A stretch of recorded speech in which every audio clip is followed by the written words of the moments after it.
नूरजहाँ जो कि मलिका थी, जिन्होंने बरसगीर पे हुकूमत की अपने हस्बैंड जहांगीर के साथ तकरीबन 20 साल 1600 की दहाई में। उन्होंने लाहौर के लिए बहुत काम किया और वो जहांगीर के इंतकाल होने के बाद भी लाहौर में 18 साल रहीं। तो ये एक कोशिश है नूरजहाँ की बोटानिकल प्रैक्टिस, बाग बनाने की प्रैक्टिस से इंस्पायर होने की सिफत है।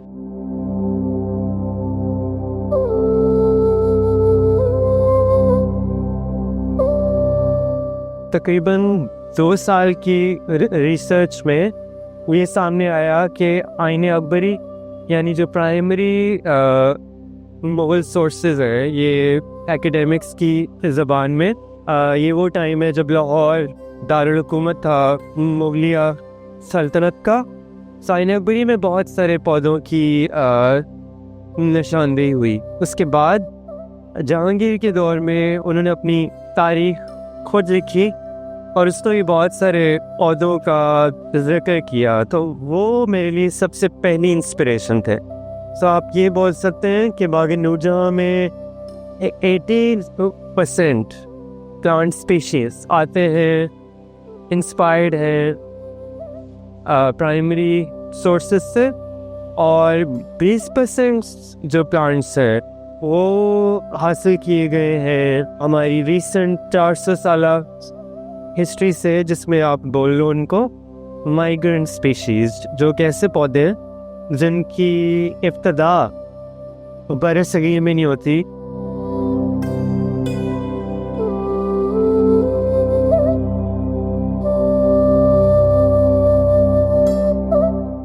जब आप नूरजहाँ और जहांगीर को एक साथ देखते हैं रूल करते हुए लाहौर में, तो ये दोनों अपनी बाग उगाने की जो रीत है उसको स्टार्ट करते हैं from the north all the way to the source of pani, जो कि आता है वादी कश्मीर से। तो वहाँ पे बागों को एस्टैब्लिश करने की रीत स्टार्ट होती है। Achabal garden, वरनाग garden, Shalimar garden जो उनके ज़माने में स्टार्ट होता है, ये सब वो बागात हैं जो कि हिमालय की नेचुरल एनवायरनमेंट से इंस्पायर्ड होकर इस्टेब्लिश किए जाते हैं। तब ये दोनों हुक्मरान जब कश्मीर से वापस लाहौर आते हैं, लाहौर से वापस कश्मीर जाते हैं, तो बाग उगाते हैं।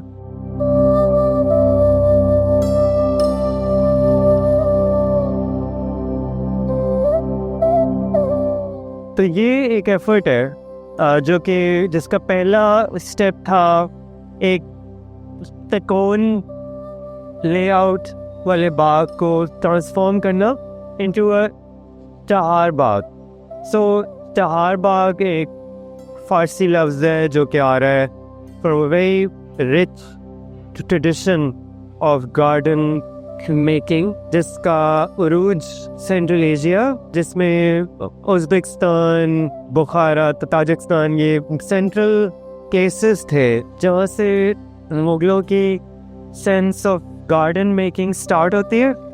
बाबर, हुमायूं, अकबर इस इल्म को हिंदुस्तान ये कराते हैं। ज़ाहिर साउथ एशिया उनके दौर में कहलाता था हिंदुस्तान, जिसमें पाकिस्तान, इंडिया, थोड़ा सा पार्ट ऑफ अफगानिस्तान, बांग्लादेश, श्रीलंका, भूटान, नेपाल का एक लार्ज अमाउंट ऑफ लैंड उसका हिस्सा था। सो चहार बाग पहला स्टेप था।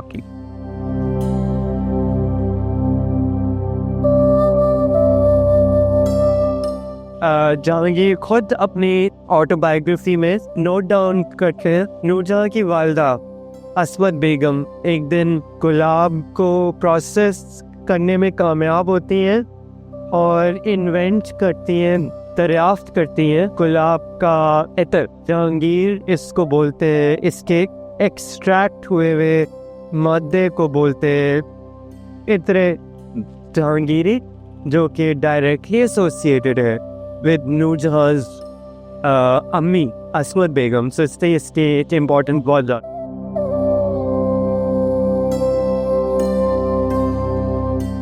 ये एक आई थिंक खुदादाद आमद थी कि जब मैंने एक परिंदा होकर गूगल मैप्स में एरियल शॉट्स को स्टडी किया और लॉर्ड बिलाले फाउंडेशन के थ्रू PHA जो इदारा parks and horticulture authority of Lahore, उन्होंने जब हमें असाइन किए 3 प्लॉट्स जिन पे हम ये बाग उगा सकते हैं, तो जब उनको एरियल शॉट से जब हम देखते हैं और उनको जोड़ते हैं तो वो एक नेचुरली एक परिंदे की शेप बनी। और वो परिंदा ऐसा था जैसे एक सारस ट्रेन की शेप हो। उसको अगर हम एरियल व्यू से देखें तो जहाँ इस वक्त हम हैं वो उसका हेड है। सारस ट्रेन हमारी इंडिजिनस बर्ड पॉपुलेशन का हिस्सा है और जहांगीर ने उससे बहुत रिसर्च की हुई है। उन्होंने अपनी ऑटोबायोग्राफी में a number of pages मुख्तस किए हुए to ornithological research based on this particular bird, जिसमें वो establish करते हैं कि इनकी ब्रीडिंग हैबिट्स क्या है, इनको क्या खाने को पसंद है, ये कौन से रीजन में ज़्यादा खुश रहते हैं, इनकी फैमिलीज़ कैसे बढ़ती हैं, इनमें एलिमेंट्स क्या होती हैं, और ये इनके लिए बहुत स्पेशल था। हमारी रिसर्च ये बोल रही है कि ये आइडेंटिटी, ये शनाख्त मुगलों के ज़माने में ही सबसे ज़्यादा इस्टेब्लिश होती है, क्योंकि हमें रीजन मिलते हैं जो बागों के नाम पे थे।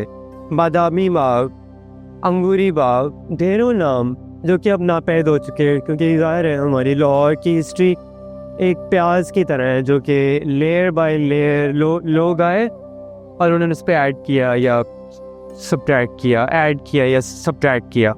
बट बाबर से लेके अकबर तक तो इस शहर को बागों का शहर बनाया गया और जहांगीर और नूरजहां ने इसी रीत को कायम रखते हुए ढेरों बागात बनाए। और फिर इसी रीत को कायम रखते हुए इसके बाद शाहजहां के दौर में जहांआरा और दारा शिकोह ने भी बहुत सारे बाग बनाए, बल्कि उससे आगे औरंगजेब के ज़माने में भी हमें बहुत सारे बागात का सुराग मिलता है।